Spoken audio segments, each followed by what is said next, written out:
मुख्यमंत्री Pushkar Singh Dhami global investor summit को लेकर लंदन दौरा करके लौटे हैं, जहां पर हजारों करोड़ के एमओयू साइन होने की बात सामने आई है। ऐसे में उत्तराखंड प्रदेश को इसका कितना फायदा होगा और उत्तराखंड सरकार में युवा मंत्री हैं सौरभ बहुगुणा, वो इस वक्त हमारे साथ हैं। युवाओं को लेकर क्या कुछ सोचते हैं सर? ग्लोबल इन्वेस्टर समिट एक बड़ा प्रोग्राम होने जा रहा है, सीएम साहब खुद लौटे हैं, हजारों करोड़ की बात हो रही है।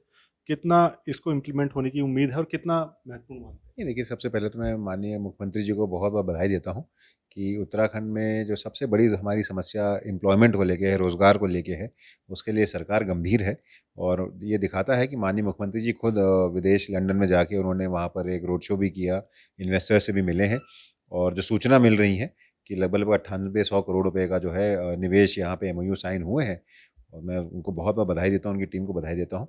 और अच्छा है अगर उत्तराखंड में इतना पैसा आएगा तो कहीं न कहीं इंडस्ट्रीज़ लगेंगी, हमारे हेल्थ सेक्टर में, हमारे टूरिज़्म सेक्टर में, हमारे एग्रीकल्चर सेक्टर में, एनिमल हस्बेंड्री, एलाइड सेक्टर्स में अगर इन्वेस्टर्स आएँगे तो कहीं न कहीं हमारे युवा साथियों को, जो उत्तराखंड के युवा साथी हैं, उनको रोज़गार भी मिलेगा।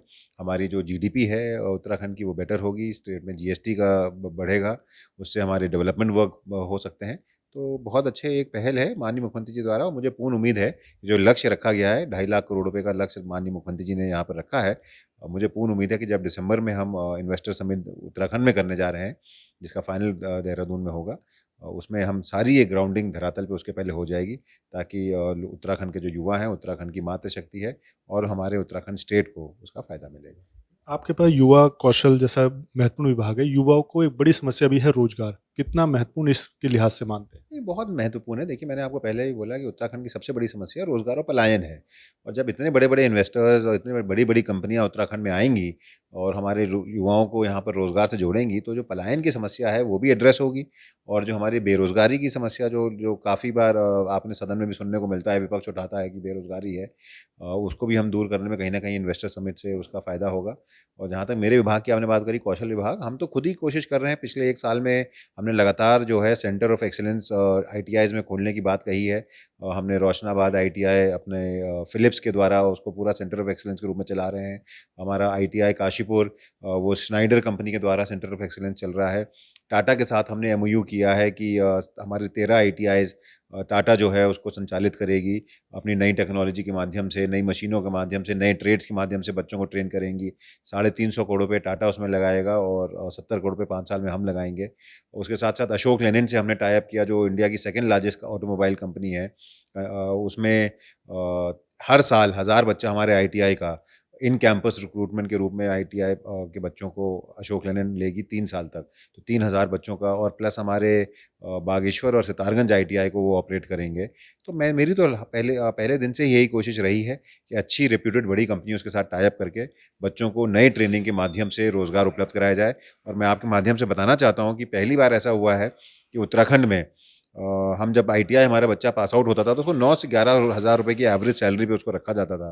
लेकिन जो हमारा आईटीआई काशीपुर, जो स्नाइडर के द्वारा ऑपरेट किया गया सेंटर ऑफ एक्सीलेंस, उसमें हमारा पूरा का पूरा जो पहला बैच निकला है, उस सारे बच्चों को 23 से 24 हज़ार रुपए की तनख्वाह पे स्नाइडर ने रखा है, माने दुगनी तनख्वाह पे स्नाइडर ने उनको हायर किया है। तो एक अच्छी पहल शुरू हुई है और मुझे पूर्ण उम्मीद है कि इस इन्वेस्टर समिट से भी जो बड़े-बड़े इंडस्ट्रियलिस्ट, बड़े-बड़ी कंपनीज़ यहाँ पर आएँगी, वो अच्छी सैलरीज़ पे हमारे यहाँ के युवाओं को रोज़गार देंगी।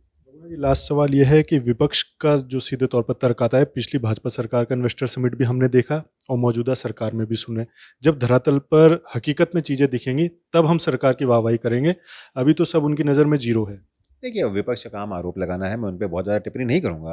लेकिन पिछली सरकार में भी जब माननीय त्रिवेंद्र सिंह रावत जी पूर्व मुख्यमंत्री जी हैं, उनके टाइम पे इन्वेस्टर समिट हुआ था, तो 35,000 करोड़ की ग्राउंडिंग हुई थी। ऐसा नहीं है कि कोई इन्वेस्टमेंट उत्तराखंड में नहीं आया था, 35,000 करोड़ रुपए ग्राउंड हुए थे। और देखिए, हमारी अगर विपक्ष के सोच से चलेंगे तो हम कोशिश भी ना करें।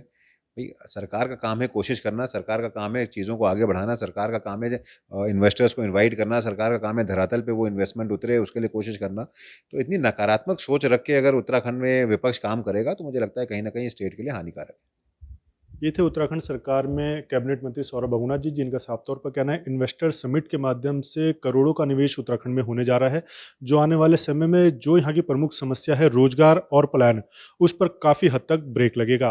अपने सहयोगी रुपेश नेगी के साथ अजीत काम्बोज, देहरादून।